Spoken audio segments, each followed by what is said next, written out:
is about to begin! Hi guys, Billy back. I've just received this package in the post. I have no idea what it is, to be honest. I've ordered a couple of things online and I'm not entirely sure. Obviously you'll know because it'll be on the video description, but yeah, there's no description on the box as to what it is. It says 1/6 scale action figure, so that's it. That's all I know so far. So we're just going to unbox this and see what we've got. Okay, I quite like the packaging and how it's done. They seem to have put the plastic corner protectors on the outside, which is nice because when this gets piled up in big packages in delivery vans, they tend to get squashed. But they seem to have actually taken that into account and put this on quite nicely. Really curious. It could be one of two figures. It could be the Scream Face figure from Superman Toys that I've pre-ordered. I'm very curious about their ability to make figures.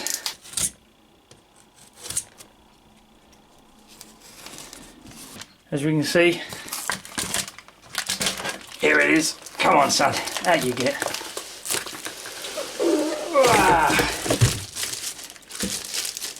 Voila. It looks like it's the Toys era, the laughter. Oh. Plastic bag off of that. Let's have a look at the box, shall we? That's a pretty nice box. That's pretty cool. It's the laughter. It's got a jester on the front with some nice pattern work with stars up it. We've got some circus tents. We've got Toys Heroes logo. A 1/6 scale collectible action figure, obviously. Toys era. And that's the product number. Lots of ha-ha-has. We all know what this is based on. We have a sort of really stylistic photoshopped picture of the actual character with ha-ha-ha written all over it. And that's the bottom. We've already seen the top. Okay guys, let's open this up and see what we get.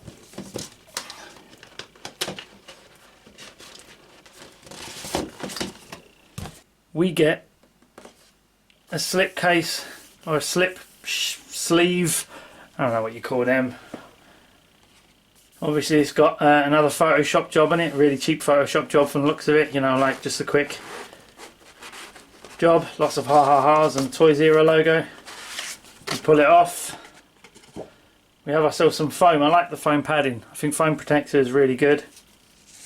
And we pull it off and voila. There we have the figure inside.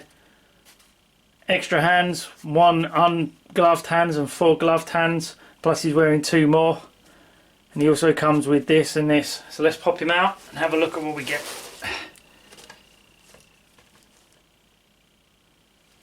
How quick was that? Very quick to stand up, wasn't it? That's good. We get a gun and we get the stand, which is really nice. Oh, and a knife. And here he is out of the box. I've just got him in a basic pose for now. Okay guys, before we start on our long journey to taking this figure to task, I just need to give a shout out to Giant Toys, or Giant Toys basically, who actually sold me the figure. They're absolutely brilliant. They were fast shipping and everything like that, and I promised I'd give them a shout out. So I am giving them a shout out. Thank you very much, Giant Toys. Just a little bit of history with me and the actual Gotham TV series that this is based on. This is based on the character Jerome, who initially when he came into the series, he was a bit of a red herring. He was a young lad who was a bit confused, and Jim Gordon was trying to investigate the death of his mother, and he was trying to relay his information to him, and he was acting upset and things like that. And then as the investigation progressed, they kind of worked out and realised that this lad wasn't exactly what he seemed. And then there was this really great scene where he's sitting being interviewed in the interview room, and he turns from grief and sadness to a great big smile on his face, the biggest smile you could ever see. And he starts laughing and a bit cackly, and he's got real menace in his eyes. And it was, you know, a bit of a suggestion, like this is possibly the Joker. This could be the Joker character. And then they unceremoniously killed that character off. And then there was the suggestion, hey, you know what? It's infectious. Anyone could be the Joker. It was sort of like a get out of jail free card for them, that if they decided that they didn't want this guy to be him, they didn't have to have him. They could go another way with it.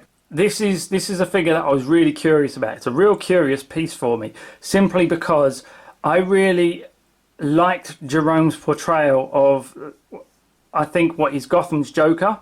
I really like the fact that he's like an anarchist, and I really like the fact that they, you know, the actor sort of does it really well. He sort of hammed it up a little bit in the last series, which this is based on, with the circus ringleader thing, and he kidnaps Bruce and really hams it up. But I think of all the characters that Gotham were doing right, I think when Jerome first came in, I think they initially were doing it really well.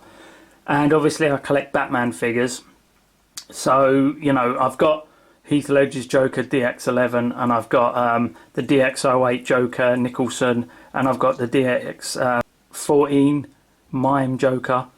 So I'm more than happy to get Batman and Batman related figures, especially Joker related figures, and this was a really interesting representation of him, and it's far better, for all its flaws, is far better than Jared Leto's Joker to me. So I would really, when I saw Toy Zero were doing this, I was really curious, and I pre-ordered him because I really wanted to have a look at this guy. And as I've just gotten him straight out of the packet to have a look at, there's quite a few interesting pieces on him. It's not perfect by any stretch of the imagination, but let's just have a quick look at what we get. We get this megaphone that he carries around in the TV show. It's quite nice. It feels a little rubbery, and it's weathered, but it's a little too slapdashy weathered. If you can see this, give me a second. A little bit slapdashy weathered. It's sort of up the top there. You can see they've just sort of brushed some maybe gunmetal or chrome or something on there. They've brushed it on. There's no paint flaking, which I think should have happened. And then he's got some dry brushing on this black handle here, sort of silvery, to try and show it worn, and it's more dry brushed on the ends to show that that's where his hands are gripping it. It's okay, it's quite nice. It's not perfect. Two closed fist hands, which are quite nice, as we can see, and two open hand gloves, obviously left and right. He also comes with a bloody finger hand. Which looks quite good. It's got some veining in the hand. Slight shine to it, which is a shame, but not much. You can see the join line there, and it's got a lot of blood on the end, but you can still see the fingernail through the blood. Now he comes with one gun holding hand, which is the left hand. There's no right gun holding hand, which is a shame, because they are gloved, so it's not like you can just swap the hands out for another hand, you know, you might have running spare. You actually have to try and find a black gloved hand for the other, so he can only hold the gun in his left hand, which is a bit of a shame. It comes with a revolver gun,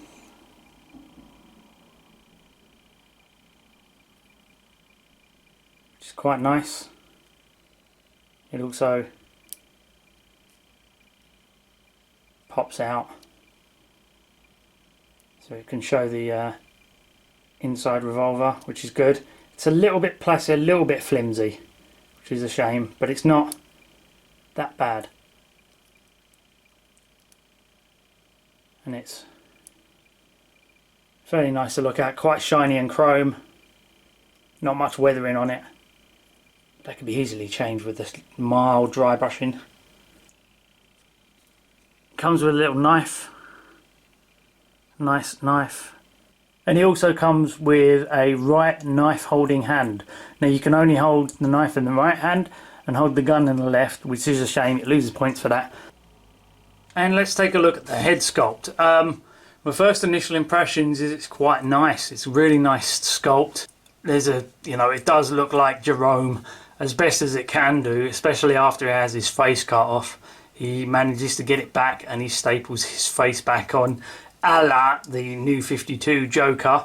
It's kind of nice, but there's also a slight bit of over exaggeration to it, as we can see on here. If we turn to the side, we can see all the stretching of the skin mask on there, but the actual detailing and the paints that go in to make these darker bits are just a little bit too thick, just marginally too thick, so there's no subtlety to it.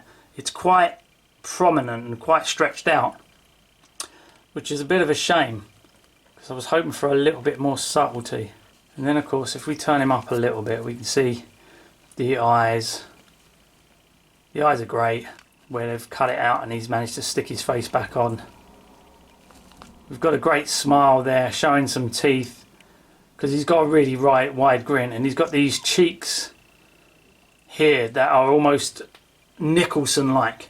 So there's an element of Nicholson and an element of New 52 mixed in with a little bit of Heath Ledger in the show anyway, and it kind of makes this hodgepodge sort of mix of all the characters.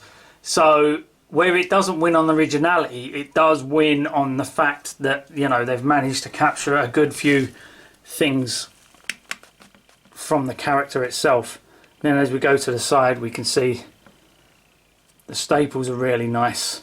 But we're going to come in and do a quick zoom in here. This is one of the things I was saying, this is why it's not hot tie quality, because when you come in, this is on a ball joint, but the neck piece is really, doesn't really go on that well. So you can just pop this off quite easily. We can see the stapling is really quite nice. There's not a lot of over painting on there, and there's not a lot of silver going onto the skin or anything. It's quite a good. Of course you got the ears. We're going to come back because this has purrs. This actually has the eye system that Hot Toys tend to have. And if we come to the back here, we'll pop this off, and as you can see, the sculpt goes on quite nicely there. You can really see the line. It's not as subtle as, say, like a Hot Toy tends to be a little bit more subtle than that. It's a little bit garish, not too much, but you're never going to pose him from the back, I don't think. No one really wants him from the back. You pop it out, and this is a little looser than most Hot Toys because you pull it in, and then you can see the rods on the inside of the eye. They're individual, they're not joined together. You have to move the eyes individually, and that can be a bit of a pain in the ass because you need to really get the eyes straightened up. So when you get this out of the box and he's got one wonky eye and he's doing a derp impression, you can just move the eye. It's not like you can't not fix that. So it is fine. Whoops. Look what just popped out. I hope this goes back in. I can wave around, you can see the back of his head. Woo! I really hope this pops back in, guys, otherwise I'm not going to be very happy. Yeah, just to let you know, the eye can just be put back in. It's a little fiddly, so you might need some really good gripping pliers, or like a miniature needle nose pliers, or, you know, just a really good set of tweezers, maybe. But the eye can just pop back in. Just an extra addition as well, I have actually managed to put the head on the neck, and there is a pop, so it can go on a bit firmer. As you can see, it sits down lower, which means I've got a fuss with this again, but it does ride down and it can fit better. Also, on a side note, is anybody else getting like a sort of Dennis Quaid vibe from this? How does that feel? Feels good. Then do it again. The Tuck Pendleton machine, 0 defects. The Jack Putter machine, 0 defects. Yeah, I'm definitely getting a bit of a Dennis Quaid vibe from this guy, especially as the head tilts back a bit more. Yeah, definitely. Although you can see there's a join line here on the other side as well. And I like the fact that you can roll the eyes up so much that all you've got is white. So you can have like a really demonic looking Joker if you really want. And I also like the fact that the actual face mask is a little bit different colour to the natural colour that you see around the eyes. It's a bit darker. It looks like it's, you know, a little bit more fleshy because he's obviously got more blood running through the eye pieces there. But on the mask itself here, it's obviously dead skin just stretched over his face. And he also has the fiery red hair that he normally has, and there's some layering in there, which is good. Moving on to clothing, we can see that he's actually got a ringleader's suit on, and this is where the figure really sort of wins. The clothing is really, really nice. There's really good details. The collar isn't too thick and bulky, so it doesn't get in the way too much. The buttons aren't too big. They're really good as well. And you've got this little tie piece here. You can see the head's a little loose there, see? But this little tie piece just wraps under a bow there, and you can futz with that and move it up a little bit. In terms of the jacket itself, I really, really like the details in this jacket. There's some really good printing on the actual item itself. It feels almost suede-y, not perfectly suede-y, but there's a little bit of texture in there. You've got some little blobs there that look like buttons, but they're actually just sort of like thick paint blobs, circular, or they've just been glued on maybe, dots for buttons. But they look nice as well. They don't get in the way, and hopefully they don't fall off anytime soon. There's a nice little flower here, some really nice layering inside. You've got some orange and some yellows and some greens as it goes around the outside to a green leaf on the end there. It's a really nice little bit of design work. And there's some really nice weathering to the edges of the lapel here. One of the main issues I will have is when I show the articulation is the jacket this waistcoat is really nice. It fits really well. It's not too big, it's not too baggy. The edges are really good, they're not too thick. No, that very suede feel to it. Very nice. Very good. And it's even got a faux pocket just here, or a line to make it suggest that there's a faux pocket there and there, which they didn't have to do. You know, that's not something you have to do.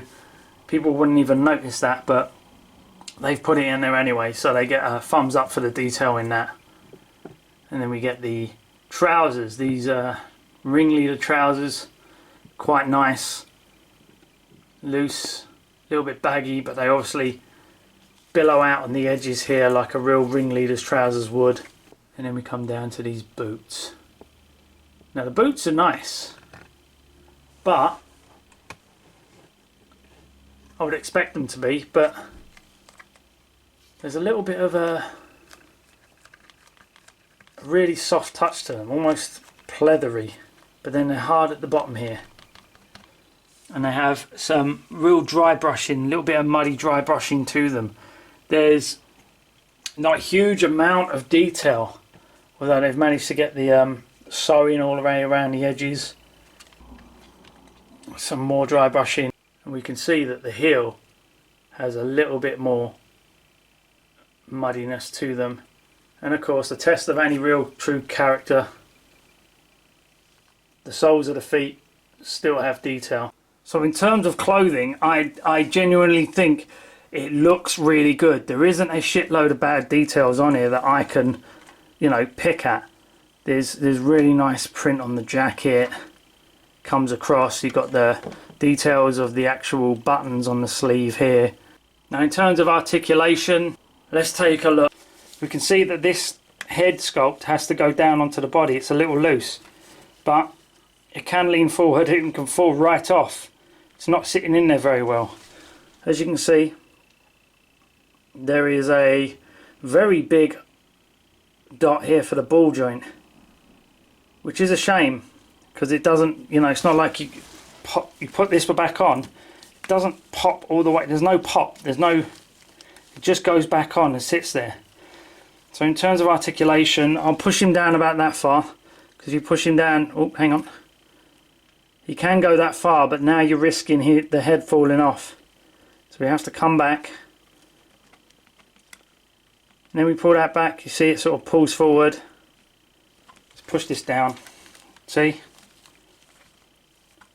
Head goes back about that far, looks up, goes that way, a little bit that way, not a lot, but again, like I said, I have to be really careful because it can fall off. But obviously it's got a full 360. Now, arms. Let's get this up, shall we? The arms can go up quite high. Obviously things start to fall apart when you stretch them up that high. The clothing is coming apart, so we have to bring it back down and push everything back together, which is a shame. Bringing the arm forward, have to hold on to this guy, sorry guys. Really restricts, it's really ratchety, and it can go up about that far. And then if we fold the arm in, it's got double bend in the arm, which is nice. But then the clothes start to pull back. Where they've finally fitted it to the body, there's no leeway for actual excess. So what ends up happening is the sleeve pulls back. You can see the ball joint and you can start to see the arm. Now I've fussed with this a lot to try and get that to go down a little bit more. And it does, you can do it, you can move things down. But I genuinely think you can't fully get rid of the exposed forearm there. And as it's a slightly cheaper body, there's no detailing in that arm. It looks like a plastic arm, which is a shame. In terms of body, get in there. See? He can lean quite far forward. But as you can see, the head falls off.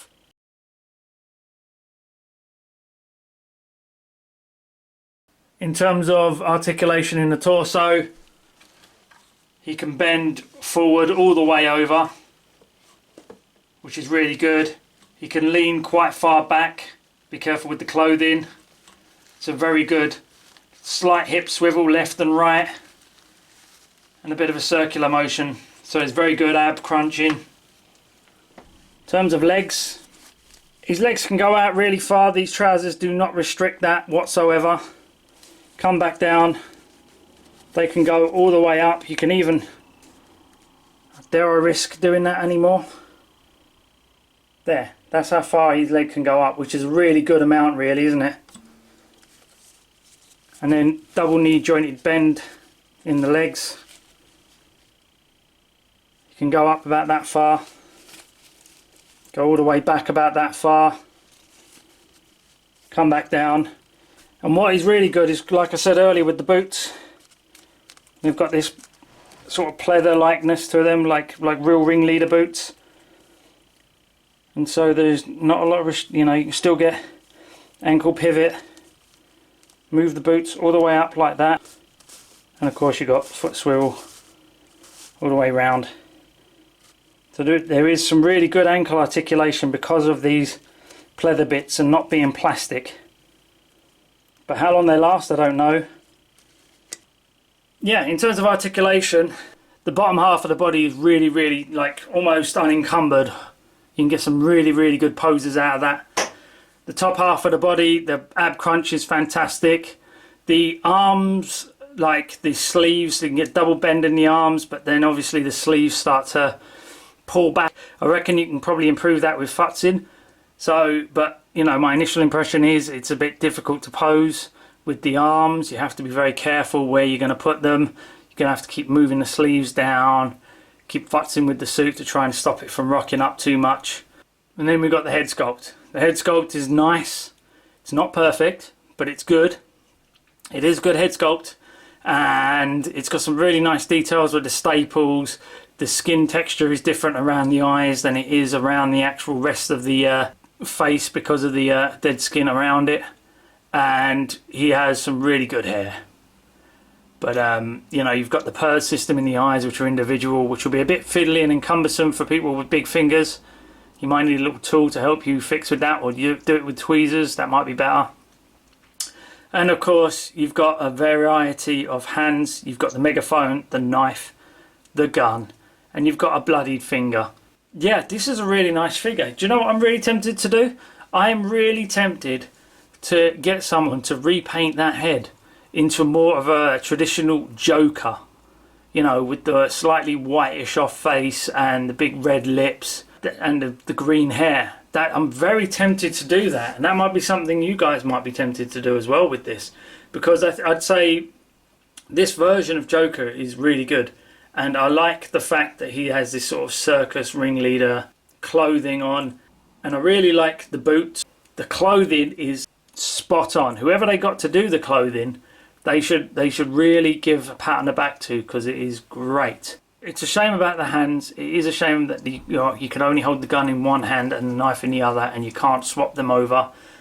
And as for this stand, it's practical, but it's not aesthetically pleasing. It's just a practical stand. There's no name on there, there's no nothing. There seems to be some light fading or weathering around the back here. I'm not sure what that's about, why they did that. It's just to try and stop it from being a really black plastic stand. But then there's this bit on the corner, and it seems to be faded or something. I don't know what this is. I don't know if this is on everybody's or if it's just mine. That's one of the problems. It looks like one of the corners got cut off and then somebody has super glued it back on, and this is some of the residue from the super glue just on the edge here. Or it could be weathering. I don't know. I don't know why they've got this little corner here. If somebody knows about that and can explain to me why that is the way it is, just tell me, because I have no fucking idea. Okay guys, my final thoughts on this guy. It's a solid 7 out of 10. The reason it doesn't get any higher is for the slight flaws that the figure has. I mean, the eyeball popping out was a bit scary to begin with, but obviously you can just push it back in. It's nice to know that if that pops out, you can put it back in. You know, the head sculpt is good, but there are minor flaws to it. It took me a little while to pop that head on the neck joint, but it is now fully on there, so it can pop in. I was wrong before. It can pop back in and it can be fixed.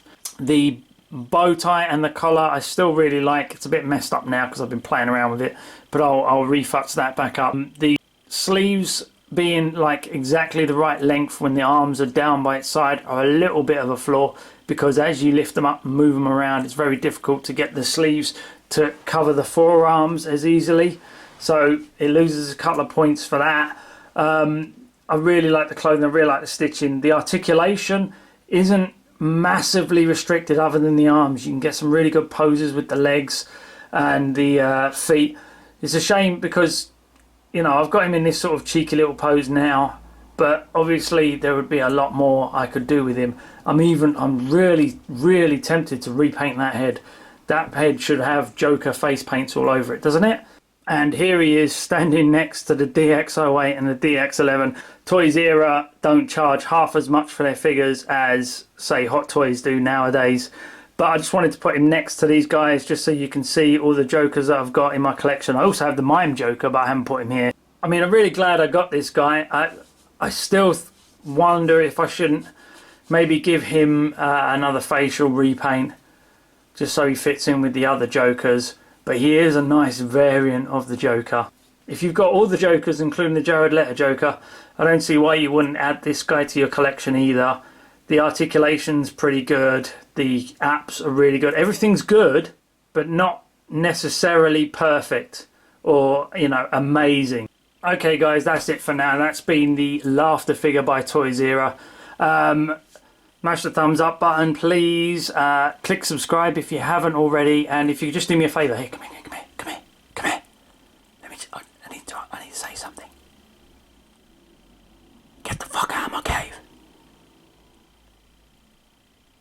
Okay guys, bye bye.